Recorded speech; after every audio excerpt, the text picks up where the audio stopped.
আর আপনাদের ভোট পর্যন্ত কেউ ডাকলে যাবেন না, ভোট পর্যন্ত ডাকলে যাবেন না। জল আনতে যাবেন, আমাদের নাকি ঠ্যাং ভাঙবে বলছে। ঠ্যাং যে ভাঙবে তাকে সাউদ্দিনের মতো, হাবিবুরের মতো। আমার সাথে যে কথা, আমি 1.5 বছর জেলে ছিল দেবব্রত মাইতিকে খুনে। ওদের যদি ইচ্ছা হয়েছে আবার 2-3 বছর জেল খাটার, আমার কোনো অসুবিধা নেই। এই লোকটা দেওয়াল তুলকাম করেছিল, এই লোকটা দেওয়াল তুলকাম করেছিল দেওয়াল লিখন হবে বলে তাকে। আপনি ভয় পাননি তো? ভয় পাইনি। মাথা উঁচু করে রাখবেন। আমরা ভগবানে বিশ্বাস করি, আপনি আল্লাহকে বিশ্বাস করেন। এর উপরে কেউ নেই, ভয় পাবেন না। 24 সালে এসে এখানে আর আপনি জানেন আমি কিভাবে বামনচক থেকে শুরু করে আজ পর্যন্ত মানুষের পাশে দাঁড়িয়ে। ওরা 21 সালে কোনো মুসলিম গ্রামে আমাকে আসতে দেয়নি। এবারে আমি সমস্ত গ্রামে যাব, হিন্দু কি মুসলিম কি। একদম শক্ত থাকবে, একদম শক্ত থাকবে। বাবু সব সাহস নিয়ে করুন, যাই মন চাই তাই করুন। কোথায় পড়িস তুই? ভর্তি করে দো রাজা, দেখে নাও করেছে একটু শুনিয়ে লাগে। ভয় অত ভয় পায় বাবা মোবাইলকে নিয়ে চলে গেছে নন্দীগ্রাম সকাল কালকে এসছে।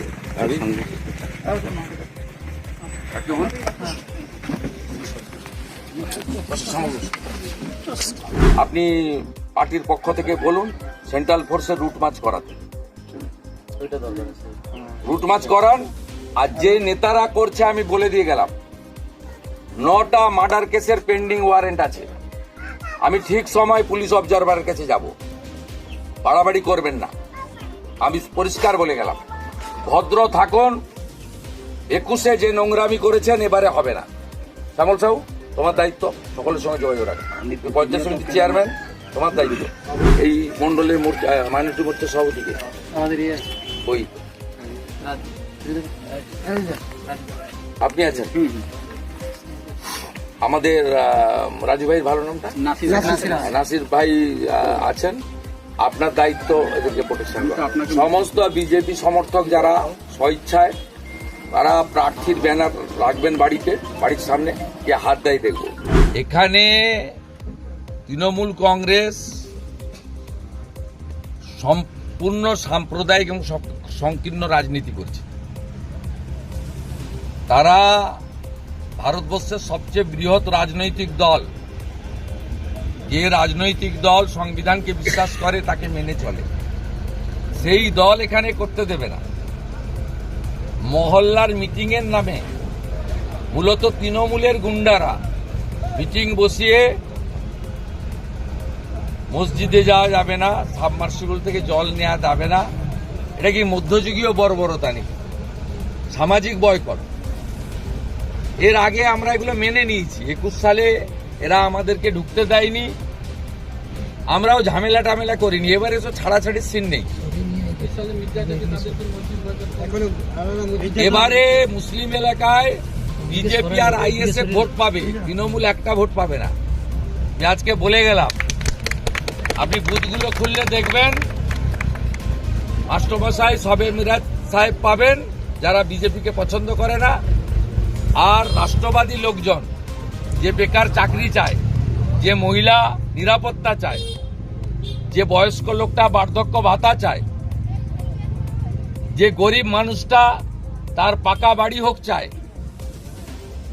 যে পরিযায়ী শ্রমিকটা মহারাষ্ট্র, গুজরাট, কর্ণাটক থেকে বাড়ি ফিরতে চায়, সে বিজেপিকে ভোট দেবে। আমরা কাজ দেব বলেছি। এই নন্দীগ্রাম 1 নম্বর ব্লকে 18,204 জন পরিযায়ী শ্রমিক, তার মধ্যে 12,000 মুসলমান ছেলে। মমতা ব্যানার্জি যুবকদেরকে, মুসলিম যুবকদেরকে বাড়ি ছাড়তে বাধ্য করেছেন। বৃদ্ধ বাবা মা, স্ত্রী, পুত্র, কন্যা ছেড়ে দিয়ে বিজেপি শাসিত রাজ্যে গিয়ে তারা রোজগার করছে।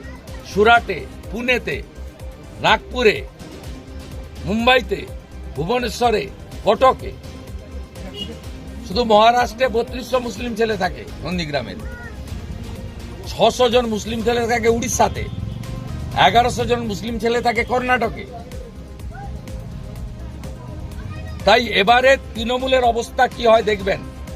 হিন্দু বুথ তো শূন্য হবেই, মুসলিম বুথে পদ্মফুল আর সাবে মিরাজ শেখ ছাড়া এই চোর তৃণমূলকে একটা লোক ভোট দেবে না। আর মুসলিমদেরকে ব্যবহার করেছে তেজপাতা হিসেবে ছুঁড়ে ফেলে দিয়েছে। এখানে যতগুলো 3 তলা 4 তলা পাকা বাড়ি হয়েছে সব 2011 সালে কুঁড়ে বাড়িতে কুঁড়ে ঘরে থাকতো, ফাটা বাড়িতে থাকতো সব তৃণমূলের নেতা। গোটা অঞ্চল জুড়ে দেখবেন গত 10 বছরে 5টা পাকা বাড়ি হয়েছে, 5টাই নয় তৃণমূলের প্রধান, নয় ব্লক নেতা, নয় পঞ্চায়েত সমিতির নেতা। সাইকেল নিয়ে ঘুরতো, সাইকেলও জুটতো না, সারাদিন বাজারে বসে জুয়ারি মোড়ে বসে তা জুয়া খেলছে। দাদা এসেছিল, সব সবাই বিরোধী আমাদের কর্মীদের পাশেই আছে। আমি তো একটা সাধারণ কর্মী, আমার পাশে দাদা এসছে মানে বুঝতে পারছো, আর কিছু বলার নেই। আমি আক্রান্ত হয়েছি, দাদা খবর পেয়ে রাত 12টার সময় আমাকে ফোন করেছে, রাকিবুল তুমি ভয় করো না, আমি তোমার সাথে আছি। তা আমি যদি সাধারণ ব্যক্তি হয়ে যদি আমার কাছে দাদা আসতে পারে, তাহলে কর্মীদের কতটা সাহস জগিয়েছে। আপনি এখানে কি কি সমস্যার সম্মুখীন হচ্ছেন? দাদা আমি এখানে অনেক দিন থেকে দল করি, গ্রামের লোক হঠাৎ করে আগে থেকে কিছু প্ল্যান নেই, কিছু নেই, হঠাৎ আমার কাছে আসে গ্রামে বসা হবে, আমি সাধারণভাবে যাই। তারপর দেখা গেল দলীয়ভাবে কথাবার্তা, আমাদের ধর্মস্থলে দলীয়ভাবে কথাবার্তা বলা ঠিক নয়, তো দলীয়ভাবে কথাবার্তা আমি জিজ্ঞেসও করি, আমাদের কর্মীদেরও জিজ্ঞেস করে রাকিবুলের সাথে কেন বিজেপির সম্পর্ক। যে কেউ দল করতে পারে, স্বাধীনতা গণতন্ত্রভাবে করতে পারে, কোনো আপত্তি নেই। আমি এই কথাও তুলে ধরেছি, যদি দল করতে পারে কোনো স্বাধীনতা, আইএসএফ করতে পারে, বিজেপি করতে পারে, তৃণমূল করতে পারে, সিপিএম করতে পারে, জনগণ তাকে ভোট দেবে। তুমি জনগণকে বোঝাও, আমাদের গিয়ে ধমকে চমকে কোনো লাভ নেই। আমি অটুটভাবে আছি এবং বিজেপির সঙ্গে আছি। আপনাকে কি সালিসি সবাই দেখে কি কি মানে ব্যারিয়ার করা হয়েছিল, কিভাবে বাধা সৃষ্টি করা না, হয়েছিল? আমাকে তেমন কিছু করা হয়নি, আমাকে একটাই কথা বলেছে, ওদের সিদ্ধান্ত পর্যন্ত আমি ছিলাম। আমাকে যখন জিজ্ঞেস করে দল ছাড়তে হবে, আমি দল ছাড়বো না, আমি পরিষ্কার বলে দিয়েছি। আমার সঙ্গে যারা আছে তাদেরকে আমি আশ্বাস দিয়েছি তোমরা থাকো, আমার কিছু বাধা অনেকে দিয়েছে। গ্রামের জল বন্ধ, এইসব জল বন্ধ, মসজিদে কেউ যদি মারাও দেয় আমাদের বাড়িতে, আমার কাছে অডিও পর্যন্ত আছে, আমি করে রেখেছি। আপনাদের কারোর প্রয়োজন হলে আমি অডিওটা দিতে পারি।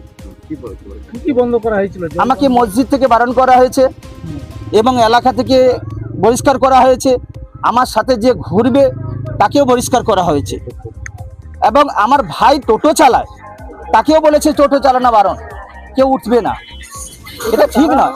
কারা এই বন্ধগুলো করছে? মরলে মাটি দিতে যাবে না, এটা কি এটা যুক্তিবাদী কথা হয়? কারা এই বন্ধগুলো করছে? গ্রামের কিছু সিপিএম তৃণমূলের মৌলবাদী দুষ্কৃতী, তৃণমূলের। এই তো রাখুন, এই স্যার এটা রাখুন। একটু শুনিয়ে লাগে ভয় ভয় বাবা বাড়িতে নিয়ে চলে গেছিল কালকে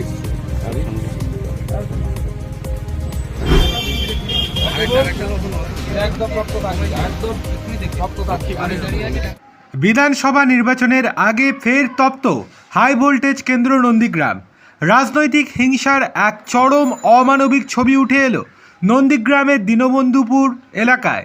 বিজেপি করার অপরাধে এক সংখ্যালঘু পরিবারের পানীয় জল বন্ধ করে দেওয়ার অভিযোগ উঠেছে তৃণমূলের বিরুদ্ধে। শুধু তাই নয়, ওই পরিবারের সদস্যদের ধর্মীয় কাজে এবং নামাজ পড়তেও বাধা দেওয়া হচ্ছে বলে অভিযোগ। ঠিক কী ঘটেছে? নন্দীগ্রামের 50 নম্বর বুথের বাসিন্দা শেখ রাকিবুল দীর্ঘ সময় ধরে এলাকায় বিজেপি কর্মী হিসেবে পরিচিত। তার পরিবারের অভিযোগ, গত কয়েকদিন ধরে স্থানীয় তৃণমূল আশ্রিত হারমাদ বাহিনী তাদের ওপর অত্যাচার চালাচ্ছে। গ্রামের সাধারণ কল থেকে তাদের পানীয় জল নিতে বাধা দেওয়া হচ্ছে, এমনকি তারা যাতে নামাজ পড়তে না পারেন সেই নিয়েও ক্রমাগত হুমকি দেওয়া হচ্ছে বলে দাবি রাকিবুলের। এই ঘটনার খবর পেয়ে বুধবার দুপুরে আক্রান্ত শেখ রাকিবুলের বাড়িতে সশরীরে হাজির হন রাজ্যের বিরোধী দলনেতা শুভেন্দু অধিকারী। তিনি ভুক্তভোগী পরিবারের সঙ্গে কথা বলেন এবং তাদের নিরাপত্তার আশ্বাস দেন।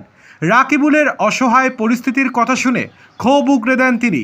ভোট যত এগিয়ে আসছে, নন্দীগ্রামের রাজনৈতিক পারদ ততই চড়ছে। এই ঘটনাকে কেন্দ্র করে ফের একবার তৃণমূল বিজেপি তরজা তুঙ্গে।